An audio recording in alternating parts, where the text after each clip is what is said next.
नमो नारायण, जय महाकाल, जय मां बगलामुखी। सभी मेरे दर्शकों का बहुत बहुत स्वागत है और मैं आशा करता हूं आप सभी लोग स्वस्थ होंगे, आपकी आध्यात्मिक उन्नति आगे बढ़ रही होगी। आज के मेरे वीडियो का टॉपिक है कि किसी भी मंत्र के सिद्ध होने के बाद उसका प्रयोग कैसे करें। मंत्र एक विशेष ध्वनि या शब्दों का समूह होता है जिसे यदि सही तरीके से और सही समय पर उच्चारित किया जाए तो व्यक्ति को मानसिक, शारीरिक और आध्यात्मिक रूप से शक्ति प्रदान कर सकता है। किसी भी मंत्र के सिद्ध होने के बाद उसका सही तरीके से प्रयोग करना बेहद महत्वपूर्ण है, क्योंकि इसका उपयोग सटीक और संयमित तरीके से ही किया जाना चाहिए ताकि उसकी पूरी शक्ति का लाभ मिल सके और इसका गलत प्रभाव ना पड़े। आज के इस वीडियो के माध्यम से हम इसी बात को जानेंगे। जब कोई व्यक्ति किसी मंत्र का जाप करता है तो उसे इसे पूरी श्रद्धा और विश्वास के साथ करना चाहिए। सिद्ध होने का अर्थ यह होता है कि मंत्र का उच्चारण सही रूप में किया गया है और उसका प्रभाव व्यक्ति पर प्रकट होने लगा है। साधना के दौरान मंत्र की शक्ति इकट्ठी होती है और जब यह सिद्ध हो जाता है तो उसका परिणाम व्यक्ति के जीवन में सकारात्मक रूप से देखने को मिलता है। सिद्ध मंत्र का प्रयोग तभी किया जा सकता है जब साधक पूरी तरह से मानसिक, शारीरिक और आत्मिक रूप से तैयार हो और वो मंत्र के प्रभाव को सही दिशा में लगाने की क्षमता रखता है। मंत्र के सिद्ध होने के बाद उसका प्रयोग करने से पहले यह आवश्यक है कि साधक अपनी शुद्धता को बनाए रखे। शुद्धता न केवल शारीरिक रूप से बल्कि मानसिक और आध्यात्मिक रूप से भी जरूरी है। जब मंत्र सिद्ध हो जाता है तो उसका प्रभाव गहरा होता है, इसीलिए उस शक्ति का उपयोग करते समय मानसिक रूप से शुद्ध और सकारात्मक दृष्टिकोण रखना आवश्यक है। यदि किसी प्रकार का मानसिक विकार, नकारात्मकता या अशुद्ध विचार आते हैं तो मंत्र का प्रभाव उल्टा भी पड़ सकता है। शारीरिक रूप से भी स्वच्छ रहना जरूरी है, इसलिए साधक को ध्यान रखना चाहिए कि उसका शरीर स्वच्छ और उसके आसपास का वातावरण भी शुद्ध हो। सिद्ध मंत्र का प्रयोग करते समय उच्चारण का सही तरीका और अत्यधिक महत्वपूर्ण होता है। मंत्र का सही उच्चारण ही उसकी ऊर्जा को उत्पन्न करता है और उसे सही दिशा में प्रवाहित करता है। यदि मंत्र का उच्चारण गलत होता है तो उसका परिणाम भी गलत हो सकता है। इसलिए मंत्र का अभ्यास करके उसका उच्चारण पूरी तरह से सही करना चाहिए। यदि मंत्र का उच्चारण किसी विशेष समय पर करना हो, जैसे कि प्रातः काल या रात के समय, तो उस समय का पालन करना भी जरूरी है। मंत्र का प्रभाव पूर्ण रूप से तभी प्रकट होता है जब वह सही समय, स्थान और स्थिति में उच्चारित किया जाता है।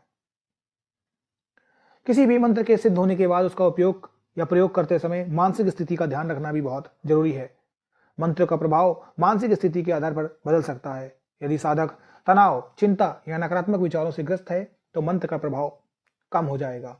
इसलिए मंत्र का प्रयोग करने से पहले साधक को मानसिक रूप से शांत और सकारात्मक होना चाहिए। ध्यान और प्राणायाम जैसी साधनाएं करने से मन की शांति प्राप्त की जा सकती है, जो मंत्र के प्रभाव को बढ़ा सकती है।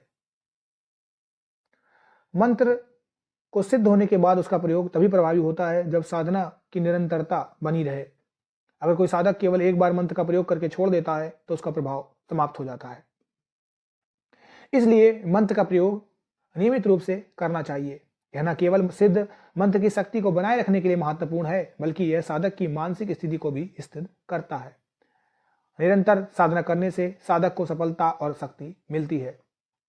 किसी भी मंत्र का प्रयोग उसके विशेष समय और स्थिति में ही किया जाना चाहिए। कुछ मंत्रों को दिन के विशेष समय में, जैसे प्रातः या संध्या के समय किया जाता है, जबकि कुछ मंत्र रात में किए जाते हैं। मंत्र का प्रयोग करते समय उसका समय और स्थान विशेष रूप से जरूरी होता है। उदाहरण के लिए, अगर किसी व्यक्ति ने किसी विशेष स्थान पर कोई मंत्र सिद्ध किया है तो उस स्थान पर जाकर मंत्र का प्रयोग करने से अधिक प्रभावी परिणाम मिल सकते हैं। इसके अलावा साधक को अपनी इच्छा के अनुसार मंत्र का प्रयोग करने से पहले यह सुनिश्चित करना चाहिए कि वह स्थिति और समय के उपयुक्त हो। मंत्र के प्रयोग से पहले यह स्पष्ट होना चाहिए कि उसका उद्देश्य क्या है। जब मंत्र सिद्ध हो जाता है तो इसका प्रभाव उस उद्देश्य के अनुसार व्यक्त होता है। इसलिए मंत्र का प्रयोग तब तक सही तरीके से नहीं किया जा सकता जब तक साधक को उसका उद्देश्य साफ नहीं होता है। उदाहरण के लिए, अगर कोई व्यक्ति स्वास्थ्य लाभ के लिए मंत्र का प्रयोग कर रहा है तो उसे मानसिक रूप से स्वस्थ और शुद्ध रहना चाहिए। अगर कोई व्यक्ति किसी कार्य में सफलता पाने के लिए मंत्र का प्रयोग कर रहा है तो उसे अपने उद्देश्य के प्रति स्पष्ट और ईमानदार रहना चाहिए। मंत्र के प्रयोग में साधक की इच्छा शक्ति का महत्वपूर्ण स्थान है। जब मंत्र सिद्ध हो जाता है तो उसकी शक्ति को साधक की इच्छा शक्ति और उद्देश्य द्वारा दिशा मिलती है। अगर साधक की इच्छा शक्ति प्रबल है और वह अपने उद्देश्य के प्रति दृढ़ निश्चय है तो मंत्र का प्रभाव अधिक तेजी से और सटीक रूप से प्रकट होता है। यह भी आवश्यक है कि साधक अपनी इच्छाओं से संतुलन बनाए रखे और किसी भी प्रकार के लालच या स्वार्थ से दूर रहे, क्योंकि मंत्र की शक्ति का प्रभाव नकारात्मक रूप से भी हो सकता है। मंत्र के प्रभाव को सही दिशा में लागू करने के लिए साधक को संतुलित और नैतिक जीवन जीने की आवश्यकता होती है। यदि व्यक्ति अपने जीवन में असत्य बोलता है, छल कपट करता है या अनैतिक कार्यों में लिप्त रहता है तो सिद्ध मंत्र का प्रयोग सही रूप से नहीं हो सकता। इसलिए मंत्र का सही उपयोग करने के लिए साधक को सत्य, अहिंसा, ब्रह्मचर्य और नैतिकता का पालन करना चाहिए। मंत्र का प्रयोग हमेशा आध्यात्मिक उन्नति के लिए होना चाहिए। कोई भी मंत्र तभी सही रूप से काम करता है जब उसका उद्देश्य केवल आत्म कल्याण और दूसरों के भले के लिए हो। अगर मंत्र का उपयोग या प्रयोग केवल व्यक्तिगत लाभ या किसी को नुकसान पहुंचाने के उद्देश्य से किया जा रहा है तो इसका प्रभाव विपरीत भी हो सकता है। इस वीडियो के माध्यम से हमने जाना कि मंत्र का प्रयोग जीवन में सकारात्मक परिवर्तन लाने के लिए किया जाता है, लेकिन इसका सही और संयमित प्रयोग आवश्यक है। जब मंत्र सिद्ध हो जाता है तो साधक को उसका प्रयोग सही तरीके से और पूरे समर्पण के साथ करना चाहिए। सही उच्चारण, समय, शुद्धता, मानसिक स्थिति और उद्देश्य पर ध्यान देना आवश्यक है ताकि मंत्र का प्रभाव अधिक से अधिक सकारात्मक और सशक्त हो सके। साथ ही आध्यात्मिक उन्नति, संतुलित जीवन और नैतिकता के साथ मंत्र का प्रयोग करने से व्यक्ति जीवन में सच्चे और स्थायी लाभ प्राप्त कर सकता है।